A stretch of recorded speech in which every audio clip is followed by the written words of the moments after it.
Fox News is America's election headquarters, and right now a new poll out on how a key voting bloc feels about President Obama and Governor Romney at this point in the campaign. Governor Romney's favorability rating among women is getting a boost, a 13% jump since mid-April. Meanwhile, President Obama's favorability rating among women dipping by 7% over that same period. Still, the president, we should point out, leads the governor among women overall by 11%. What's going on here? Marjorie Clifton is a former consultant to the Obama campaign and a principal at Clifton Consult. Angela McGlowan is a Fox News political analyst. Marjorie, why do you think the president's favorability rating among women has been slipping? Well, I think with all polls, you have to look at things over time and not just in a snapshot. So what are the trends over time? And we've seen Obama has taken the lead. But what's attributed to this bump? Well, I looked back at April and said, what was happening in April? And actually, that was the time when this birth control debate was really erupting.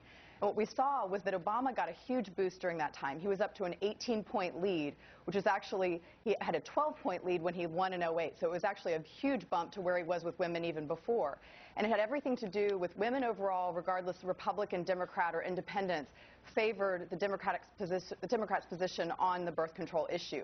So I think this is actually more of an evening out. What we've seen is that the birth control issue alone is not something that's going to hold over time, but is something that did give him that boost, that snapshot in time. Well, Angela, is that why Republicans have pointed out that it's not necessarily a birth control issue, but a rights and responsibilities issue, a freedoms issue? It's a freedoms issue, and reproductive rights is not the only thing that women care about, and I have to disagree. The fact is that women care about jobs, women care about the economy, and unfortunately this administration, this campaign, has used so many types of gimmicks besides standing on policy that it's beginning to backfire. And women want results. We're solutions-oriented, and just because President Obama wants to give us free birth control, and two, that he promoted appointed two women to the Supreme Court, and dealing with the Equal Pay Act, that is not going to win our vote. It's up for grabs.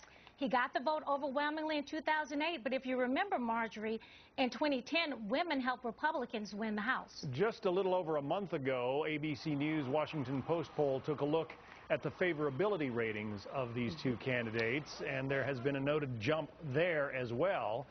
President Obama was at 56% favorable back in mid-April. Right now, he's at 52%. Governor Romney at 41% now, but he's up from 35% earlier. What's the explanation there, Marjorie?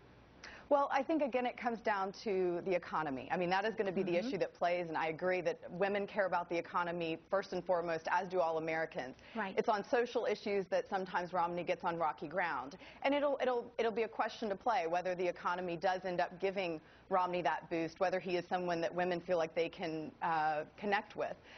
But in terms of where we are now with the numbers, Obama is about on the same favorability ratings as George W. Bush and Ronald Reagan were when they went into their elections. And I think the thing that's a little bit in question with Romney is he's a bit on shaky ground. He's not where typical candidates are at this stage in the election process when they are sort of the new nominee. Really? He just won Angela? the nomination last night, and we can talk about Reagan and George W. Bush. Different day, different time. Americans are suffering, and all these presidents' policies have not worked. So I believe that Romney might be on shaky ground dealing with some of the social issues, but when we go to the ballot boxes, women, we're not going to vote on social issues. We're going to vote on our pocketbooks. And right now, Obama's not helping us much with that. All right. Romney has come out with a new education plan, so I think that it's up to Romney to do an aggressive advocacy campaign to get the women's vote. We're going to have to leave it there. Angela McGlowan, Marjorie Clifton, thank you both. Thank you. Thank you. Well, the boss versus the bank.